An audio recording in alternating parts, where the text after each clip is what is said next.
Hello everybody, welcome back to my channel, and today I have another video for you guys from Ohara. This one not talking about One Piece, instead talking about Hunter x Hunter. And if I remember correctly, I was actually requested to react to his Hunter x Hunter videos in the comments of one of my videos. And I thought that it would probably be a good idea to start with one focusing on the main character, Gon Freaks. Now, this is going to be my very first video of the new year, and even though it's not coming out exactly on January 1st, I thought that I would still wish you guys a happy new year, and I just want to say thank you to everyone who supported me all throughout 2021, who subscribed to my channel to help me get over the 900 subscriber mark, and I really hope that you will continue to support me in 2022. Now, with that out of the way, let's go ahead and watch the video. Oh, actually, one more thing. As always, the link to the video is in the description, as well as a link to Ohara's channel, so you can go over there and watch the rest of his videos, and you can go support him. And also subscribe to his channel, which I do recommend. What makes Gon such a controversial protagonist? On the surface, Hunter x Hunter, Yoshihiro Togashi's long-running magnum opus, is a standard shonen story. Each story arc focuses on a well-worn shonen trope, such as a training sequence or a tournament arc, things that Togashi has covered before in his series Yu Yu Hakusho.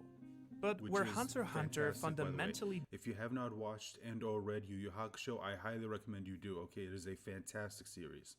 differs from the status quo is the way that it takes these formulas and then breaks them apart in interesting ways before once again returning to its shonen roots. In a 2018 interview with Weekly Shonen Jump magazine, Togashi revealed that with Gon, he originally planned to create a sort of good boy type of character that would, and I quote, win every character I would want for a son competition. But as soon as he started writing his story, he immediately realized that this sort of character would not fit the story he had envisioned at all. After all, what type of good boy would lightheartedly and without so much as a second thought abandon his foster mother to become a hunter and then search for his father who left him behind as a child just to follow his own selfish path? And so it was at that point, back in 1998, when the series published its very first chapter, that he decided to try something a little bit different. He came to the conclusion that the traditional tropes of shonen manga would not work for the world he was about to create, and so he decided to twist the general perspective on the genre in a number of unimposing, but at the same time highly impactful ways. As a result, Gon is not your classic all-good, all-powerful shonen hero, but rather a realistic version of it that has to face real consequences for his actions within the story world that Togashi has thrown him in. Thus, he has become one of the most controversially discussed shonen protagonists in history.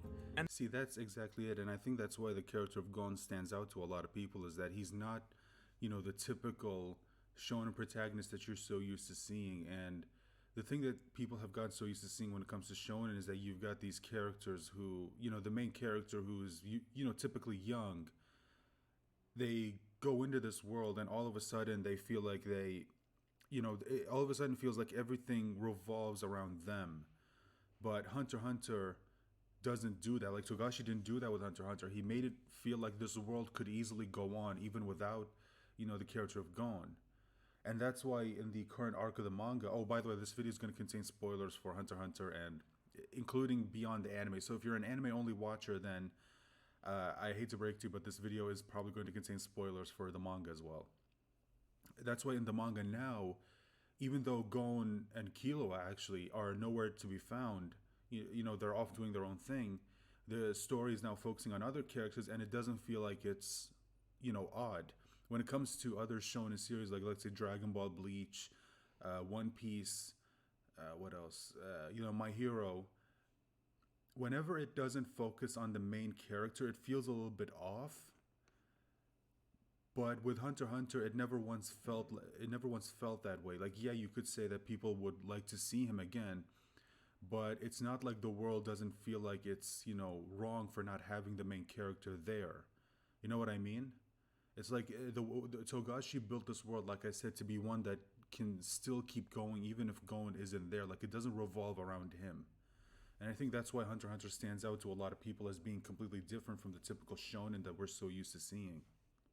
And in this video, I want to explore with you why I believe that it makes Gon one of the most well-written shonen heroes of all time.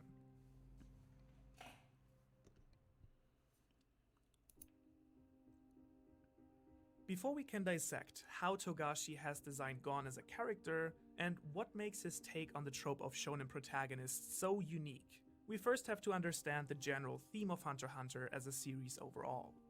You might have heard before that the main theme of Hunter x Hunter is morality and exploring the thin lines between good and evil, black and white. And it's undeniably true that morality is a central part of the story's premise. However, I still believe that the actual theme of the story goes even further than this, because the theme, otherwise also known as the moral argument of a story, contrary to common belief, doesn't refer to a general subject matter such as love, class, power, or good versus evil. No, it much rather is the author's view on how to act in the world, and therefore also encompasses a certain moral vision that the author wants to explore throughout his story. Therefore, by definition, I believe that morality as a general concept cannot be the overall theme of Hunter x Hunter, but much rather is a part of it. The actual moral argument that Togashi is exploring in the story, and that he also uses to explore shonen as a genre overall, is what does it mean to be human in a superhuman world? And this overall theme then includes other important questions, such as what does it mean to hold power, and ultimately also, what does it mean to be moral? If you look closely enough, each character in the story is a variation of that theme, and that's exactly what I want to explore with you in this series of videos. And I hope you enjoy watching them just as much as I enjoyed making them. Artistically, narratively, just absolutely beautiful. So why start with Gon?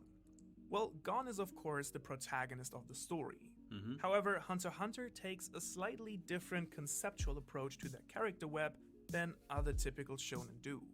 No matter if it's Naruto, Bleach, or One Piece, amidst a usually very well-crafted group of supporting main characters, the hero always stands out clearly as the central focus point of the story. Exactly, yep. Therefore, Naruto is about Naruto himself becoming Hokage.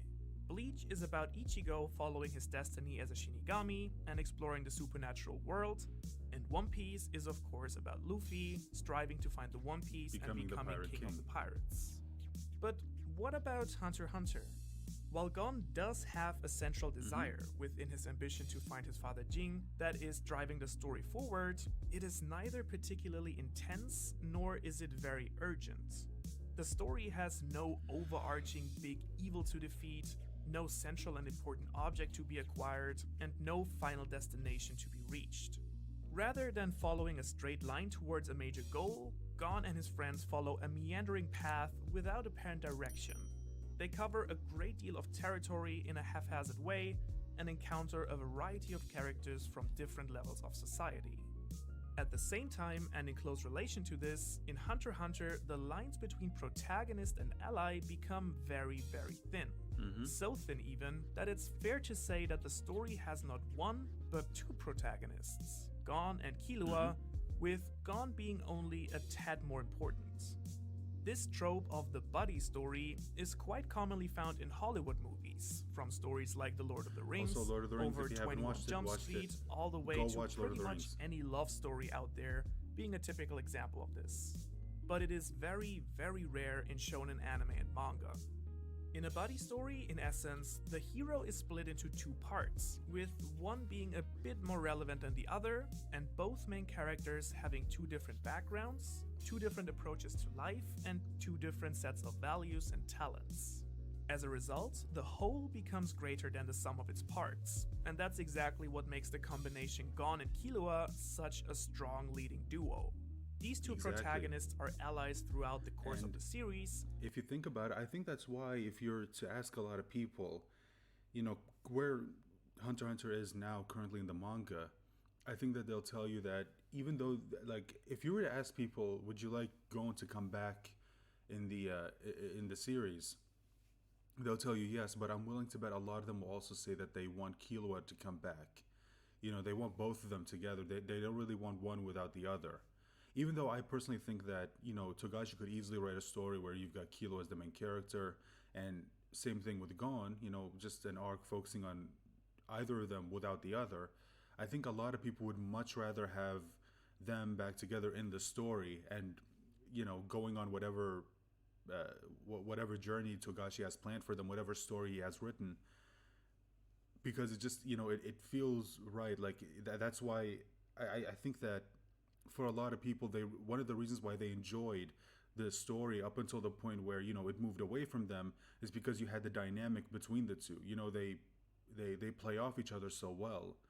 Now again, I personally think that you could have a story centering around Gon and Killua not being there. Same thing with Killua, a story centering around him and Gon is nowhere to be found, just telling his story. I think it's possible, of course, and I think it's going to be a good story, but I think a lot of people would much rather have the two of them there to play off each other and just get to enjoy that dynamic, just like they have been from the series when the series first introduced Killua all the way to the day when they split up and Killua went off to do his own thing with Aluka and Gon went back to Whale Island. But at the same time also have an overarching conflict of values and actions that gives character development to both of them. So as you can see, Gon is already fundamentally different from other typical shonen protagonists simply based on his role in the story. His desire to find his father is not particularly intense, and he shares the role of the hero with his brother Killua, who has his very own set of desires and weaknesses. And we will get further into their relationship in the next video. Now, this insight of the split hero can be boiled down even further to one of Hunter x Hunter's major strengths as a story.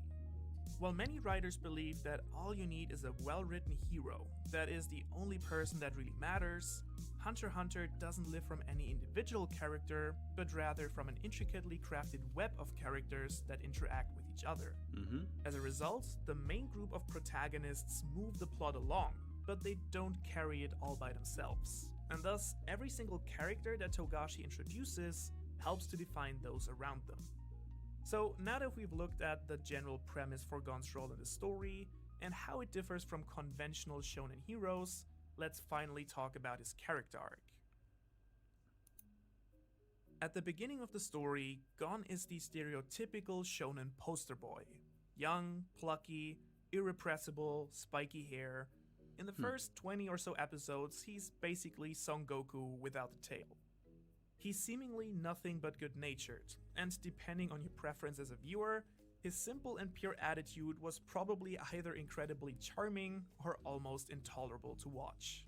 His main desire is to find his father Jing and prove himself in the world of hunters, both of which he strongly idealizes.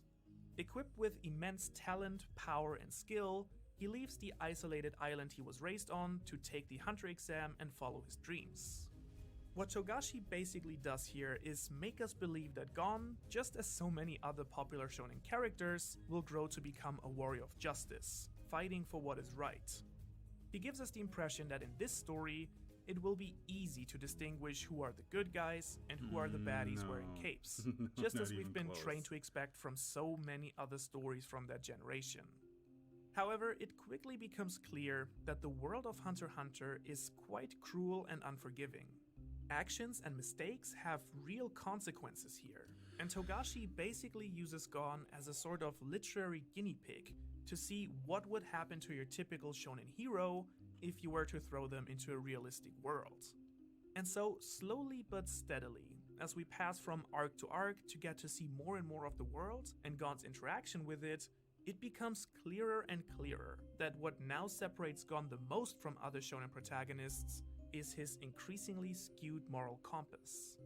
The fundamental lie that Gon believes about the world is that everything is either black or white, and that there is a clear line between good and evil. But since that is not how the real world works, where morality is mostly found on the spectrum of gray, Gon increasingly struggles to define what is good and what is bad based on the childish naivety that an 11-year-old simply has. There you go. And so, since objectively judging people's complex actions and behavior makes it very difficult to put them into one category or the other, Gon bases his morality on himself and his relationship with the person. People he's familiar with, such as Killua, Leorio, or Kurapika, are obviously good and worthy of his protection. while unfamiliar people dying during the Hunter exam are he generally ignored and not considered doesn't as even bat important. an eye. Meanwhile, people Gon is unfamiliar with, but that conduct acts of violence and cruelty, must obviously be bad. This can strongly be seen when Gon gets captured by the Phantom Troop, as he despises them for taking innocent lives unrelated to them. And at the same time, Gon also categorizes people based on whether or not they're useful to him or his friends. Next to his naivety, this selfishness is Gon's second major weakness as a character. As a result, his morality appears to become increasingly skewed, where an objectively evil and twisted character like Beanold, who has massacred and eaten countless people, is actually thanked by Gon simply for helping him getting stronger. To better understand this development in Gon and how his story ultimately reached the dark climax it did, I think the best thing is to look at... Before we continue, I just want to ask you guys this one thing. How did you react when you first saw this? Like when you first, whether you read it in the manga or you saw it in the anime, how did you feel when this first happened?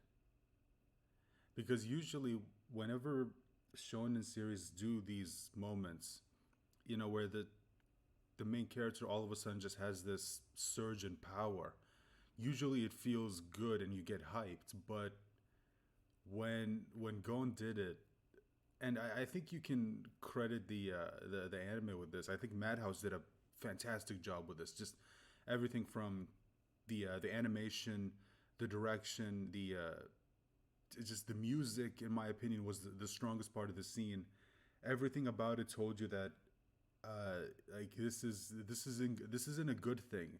Like unlike the way it usually is in anime. Like this isn't a good moment. This is a bad thing. And again, it goes back to what he said in the video, where Togashi has a tendency to take typical shonen tropes and just turn them on their head. And yeah, I think this is without a doubt one of them, because usually something that you're used to seeing in shonen, like I said, is the main character gets into trouble and they have this surge in power that ends up saving their lives. But even though this was kind of the same thing, it's also different, very, very different, because you saw the results afterwards. At the central relationship between hero and opponent. I think it's pretty fair to say that Gon's relationship with Hisoka is to Hunter x Hunter what unnecessarily dramatic music is to this channel. Without it, it just wouldn't feel the same. So when we first get introduced to Hisoka, Togashi promises us the typical shonen good guy takes on bad guy relationship between him and Gon. Hisoka is a psychopathic clown and the apex of hedonism, who cuts off another contestor's arms simply for bumping into him right at the start of the Hunter exam. He will stop at nothing to get what he wants, no matter the damage it does to himself or others. As a result, at the beginning of their relationship, Gon and Hisoka appear to be clear-cut opposites, right down to Hisoka's appearance as a scary, bloodthirsty clown, which, as we all know, is the mortal enemy of kids everywhere. Nonetheless, despite all their seeming differences, over the course of the story, both characters find themselves inextricably drawn to each other. What started off as our typical good hero versus evil opponent dynamic slowly blurs into an uncomfortable similarity between the two. Their shared desire to better themselves through combat and their ecstatic enjoyment of battle is nothing unique to Hunter x Hunter. However, most shonen tend to shy away from so blatantly highlighting this objectively problematic stance of their main character. Togashi, on the other hand, makes it easy to imagine a small misstep in Gon's life pushing him into a position similar to Hisoka's. And we can see this in the story in a number of ways. The best example for this, however, might be Hisoka's fight in the Heavens Arena against the overconfident Castro. Simply to prove his superiority and provide a show, Hisoka sacrifices both his arms to gain the upper hand, no pun intended, and to satisfy his desire to dominate and humiliate his opponent. Then, a little later, during the Greed Island arc, We see Gon Gon doing the mirrors exact this same morbid thing. sacrifice against the bomber Genthru. He abandons So another question that I have for you guys is, how did you feel about the whole Greed Island situation, or the whole Greed Island story? Because I think usually a lot of people would say that this was probably the weakest part of the story. But I don't know. I mean, I always enjoyed it. Now, don't get me wrong. For me, Genthru is like he was meh as a villain. Like, not that he was bad. I mean, he was obviously competent, and he did obviously pose a threat to the main characters. But it's just that when you compare him to the previous series antagonists, you know, you've got the Phantom Troop, and in Heaven's Arena, I think it was Hisoka, and even before then, well, the Hunter exam didn't really have an antagonist. Well, Hisoka, I guess, technically a little bit, but and then you have the oh god, what was it called? When they went to the Zoldik's house. So I guess you could call it that. They didn't really have an antagonist there. The Zoldiks were okay. Maybe I guess you could have them be antagonists, but I don't know. I don't know about that. And then you had, of course, well, I said before, York New City arc with the Phantom Troop, and then afterwards we got to Greed Island, and then especially they're nowhere near as good as the Chimera Ants and Meruem. Oof, Meruem is still to this day one of the best villains in all of Shonen. I don't even want to fucking hear it. Abandons a carefully thought out plan by taking an explosive attack from Genthru, which results in him losing an arm, basically for no other reason but his desire to prove his superiority and humiliate his opponents. And so, in a weird way, he does make a lot of decisions that are made just to satisfy his own ego. And yeah, it just goes to show you that Gon can be very selfish in nature. And again, it falls into what we said before. He's a kid. You know, and he acts like a lot of kids do. Their kids can be very selfish. Hell, I certainly remember being that way when I was a kid. And Hisoka become more and more similar throughout the story, to the point where Hisoka almost functions as a sort of mentor for Gon, a dynamic that we'll be exploring in more detail in another video. Now, however, we can finally look at what Gon's character arc looks like overall. To summarize what we've been discussing so far, Gon's character arc shows us what happens to a naive 11-year-old boy that holds enormous physical power when he's increasingly confronted with the harsh and cruel reality of the real world. This is basically the coming-of-age storyline we know from other shonen, such as Naruto, only that Gon doesn't have a positive arc, but a negative one. Yeah, it's a negative one. Instead of growing more emotionally and morally mature, his character is slowly crushed by the brutal reality of the Hunter world. Or not climax, this the culmination on of the it. always rising shonen protagonist had not been explored in this much detail before, and has led to the very mature vibe Hunter x Hunter carries as a series. And you could say it all started here with Kite losing his arm. The premise for Gon's development throughout the story, as we've already discussed, are his naivety and his selfishness. Both of these things don't necessarily make him a bad person, but simply an inexperienced and overwhelmed. That's another trope that you're so used to seeing from other shows where, you know, you have the main character get into a fit of anger, a surge of power, and then they deal damage to the enemy. But that's not what happened. Like, both Kite and Killua knew that, no, if Gon had jumped in, he would have been killed. And again, there's that subversion of the shonen trope that you're so used to seeing. Things don't necessarily make him a bad person, but simply an inexperienced and overwhelmed child. Nonetheless, based on these weaknesses, Gon's character is set up to learn about the complex moral fabric of society and form a more realistic view of the world. This need is also moral, since through his basic moral compass and his naivety, combined with his enormous power, he starts to hurt people around him. However, it is not until the Chimera Ant arc that Gon completely spirals into a complete loss of his morality and ultimately his humanity. There are two events in particular towards the beginning of the arc that are representative for this change. The first is Gon's first ever kill in the story, a low-ranked armadillo Chimera Ant that bluntly attacks him and that Gon then slowly crushes to death.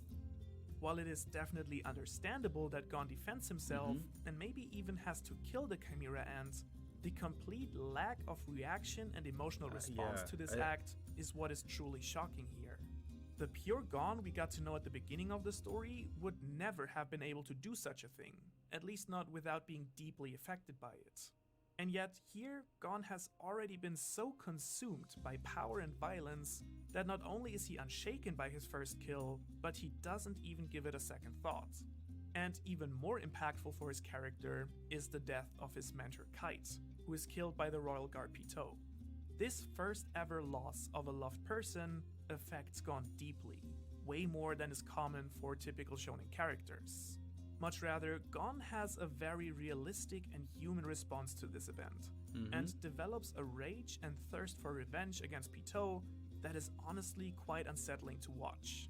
As a result, his final act in the arc is one of the most notorious events in shonen manga.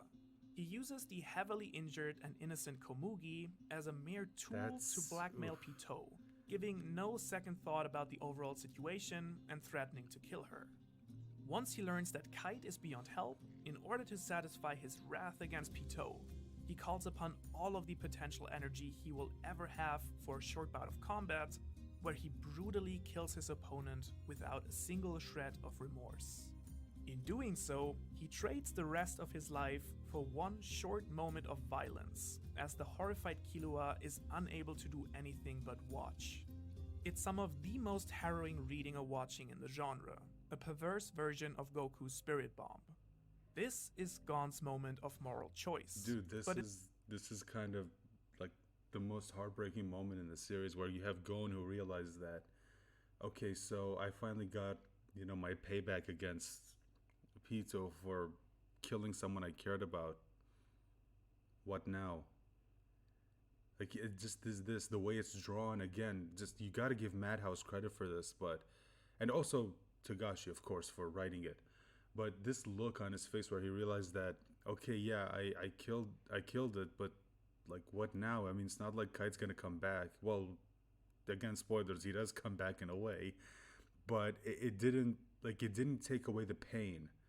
Like, that's still there, and I think that's, usually you see this in a lot of revenge stories, where you have people who are so obsessed with revenge and wanting to get it no matter what, so much so that they end up, pushing people away, and they end up hurting a lot of people unnecessarily. Some people you can understand, but other people they hurt, it didn't need to happen, because they're so driven by their need for revenge. And then when they finally get it, they always ask themselves, okay, well, now what? Like, I dedicated my entire life to getting this, and now that I have it, like, what now? And that's usually the thing that you find in a lot of people, they focus so much of their time trying to get this one thing, but they usually never ask themselves, okay, well, what happens after I get this one thing that I've always wanted? This thing that I've dedicated so much of my time, so much of my effort, so much of my energy into. Now that I have it, what do I do now? They never ask themselves that question, like, what happens after? And I think this is what we're seeing with Gon here. Like, he realized that, okay, I killed Pitou. What do I do now? I mean, look at what I gave up just for this one little moment of, I guess, one little moment of anger. And it's just, again, it's heartbreaking. Again, this is why I fucking love this series so much. Instead of having a self-revelation about what it means to be human and how to behave justly and morally towards others in the situation, he gives in to his worst instincts. As Killua abandons his merciless past by forging a relationship with Gon, his friend sacrifices all of his remaining humanity for the ultimate act of revenge, and becoming a monster in the process. The self-revelation meant for Gon in this moment of extreme moral and human complexity is so obvious that we, the readers, have it instead, and it makes the scene just a more dark and uncomfortable to watch. The reason why this dark twist on the typical shonen protagonist arc works so well with Gon is because Togashi has followed one of the most important rules of writing when creating his character: creating empathy, but not. See this, and again, this is another one of those moments where I think Gon, like at that moment he realized, okay, this is like, okay, it finally sunk into his head what the hell is even happening around him. Whereas before he was so blinded by his own anger that right at the moment before that, giant ball of energy was about to explode and basically nearly kill him, it's that moment where he realized that. And dude, it's so, everything about this is just perfect. Sympathy. Creating sympathy for a character means that we approve of the hero's actions and completely identify with him as a person. If that were to be true, however, we could never have morally challenging and interesting main characters, and every single story would only serve a very limited and specific audience that shares the exact same views and values as the hero. Empathy, on the other hand, means that while we don't necessarily approve of the hero's actions... See, there's a big difference between sympathy and empathy. I think there's a lot of people who kind of confuse the two. We do, however, understand them. We understand why the hero would make this decision and how he ultimately reached that moral conclusion. And as you might suspect, foreshadowing plays a crucial role in this. It makes the story cohesive and engaging. So when we apply this to Gon, while his brutal murder of Pitou and his failure to keep his humanity are devastating to watch, we do fully understand why Gon is behaving this way, and thus feel like we're watching the natural climax to his character arc. His entire journey has slowly built towards this dramatic moment, and we could unconsciously witness Gon's creeping moral decline without Togashi having to throw it into our faces. This is truly great writing. It is a great endpoint to the story, where Gon ultimately meets his father and is judged worthy of traveling with him. In a twisted way, he has managed to fulfill his desire. And going back to the traditional tropes of shonen, Togashi establishes a new equilibrium here. And as the author stated himself, at this point in Hunter x Hunter, where Gon meets Jing, he has pretty much already completed the story once. Now, you may rightfully say, doesn't Hunter x Hunter keep going afterwards? And of course, you're right. However, as you might know if you follow the manga, Gon is not really currently part of the story, and should he ever appear in it again in the form of a main character, he will need a completely fresh arc, with a new desire line and now possibly a positive character arc, where he re-evaluates his past actions and ultimately regains his humanity, ending up better and wiser than at the beginning of the story. The one who enabled Gon's second chance and survival, meanwhile, was his best friend Killua, who started off as the cold-blooded and inhuman assassin at the beginning of the story, who has now completely changed places with Gon. In many ways, Killua is written just as fantastically as Gon, and we'll be looking at his character and role in the story in the next video of this. Yeah, there it is right there. So yeah, there is, that's the video, and you know what, I agree with everything he said in this video, and specifically what he said at the end, where he talked about how if Gon were to ever come back, I do agree that I would love to see a story where it's centered around him, you know, just evaluating everything that happened before, and by the end of it, he gets a new perspective on life. And I think that that's how you could, like, maybe that's how you could have him get his Nen back. And I know there's a lot of people out there who say they don't want it to come back because they want it to be like a consequence of his actions, and I get that. But here's the thing, Togashi kind of already put it in a way where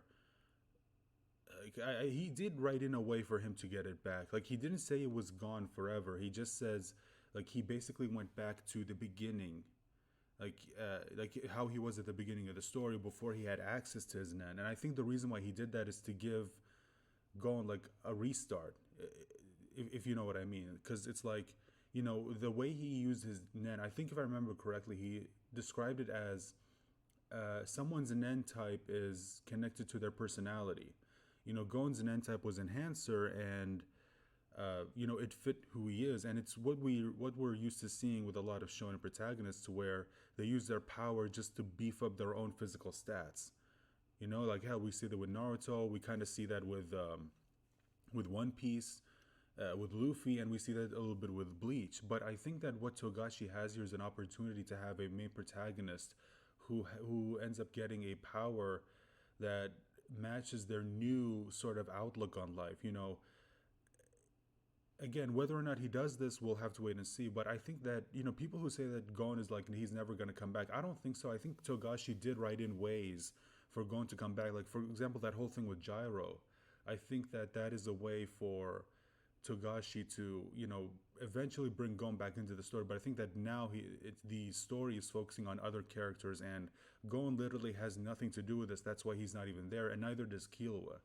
But I do think they are going to come back eventually. And I just want to talk a little bit about the story and just how well written it is. And I think that that's why so many people are willing to wait. Even though now, and who knows, maybe by the time you see this video, we'll get an announcement of when the manga's coming back. But I think that as of now, it's been 2 years since we've gotten a new chapter, and the reason why so many people are still willing to wait is that the story is just so well written, and we know that it's going to be worth it. We know it's going to be worth it. At least I hope. But anyway, guys, I hope you enjoyed the video. Please remember to like, share, and subscribe. And remember to check the description for the links to this video, his channel, and also to my own second channel, which I started to basically have content there that I think might get me, in trouble with copyright. So I decided to put it over there. That way, if I do get into trouble, at least it'll affect the second channel and not the main channel. With that being said, guys, like I said, I hope you enjoyed the video, and bye for now.